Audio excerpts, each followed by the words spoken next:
Let me just say that, first of all, we're very happy to be here. We're far from home, and we're happy to be playing here. Now, I'm going to tell you a little story right now that some of you might know already, but most of you probably don't. And basically, it starts with the fact that we're troubadours from a different place than this. We're coming from far away. We're troubadours from Gamehenge, ladies and gentlemen. And some of you probably know about Gamehenge, and some of you don't. But Gamehenge is a land far away from here. And I'm just going to tell you about the early years of Gamehenge. Some of you might know about later. Wilson, Evil King Wilson, The Helping Friendly Book, Colonel Forbin, blah, blah, blah, all that. But this song that we're going to play right now, people have probably heard it, but I don't know that you know what it's about, so I'm going to tell you. Gamehenge is a beautiful, serene, green, pasture-like land. It's got a huge forest stretching out into the distance on one side, an enormous mountain rising off from out of the forest on the other side, and then way off in the distance on the left is a vast green field. Now, for thousands and thousands of years, the people of this land, the lizard people, lived in peace and harmony with nature, until, of course, the evil King Wilson came along and enslaved them all. But that's a different story, so I'm not even going to talk about that right now. Just picture, if you will, you're floating above this huge, beautiful, serene, vast forest. Floating above it, and there's a mountain over there, and you're rising in the distance, and as you kind of cruise above the forest, and you come to the edge of the forest, and it opens up into this field. And the field goes off as far as you can see into the distance in every direction. You step out of the forest, and then when you turn around again, the field is in every direction. The forest is gone, and you're standing in the middle of this green field.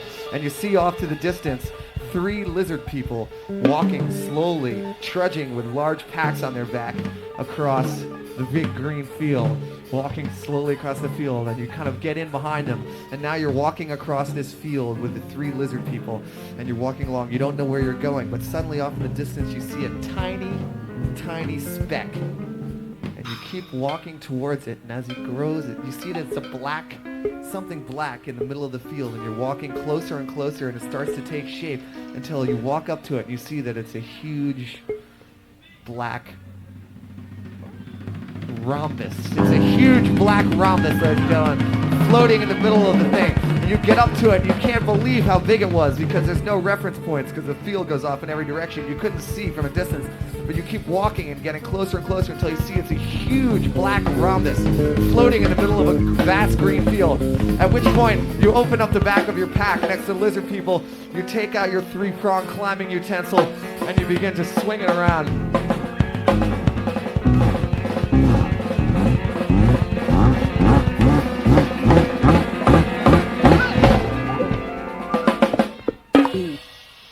And you hook it on top of the rhombus, and then you slowly start to climb.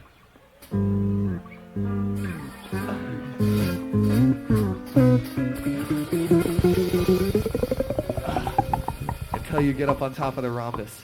And from up on the rhombus, you can see off miles in every direction. And the 3 lizard people next to you, you realize you're involved in this prayer.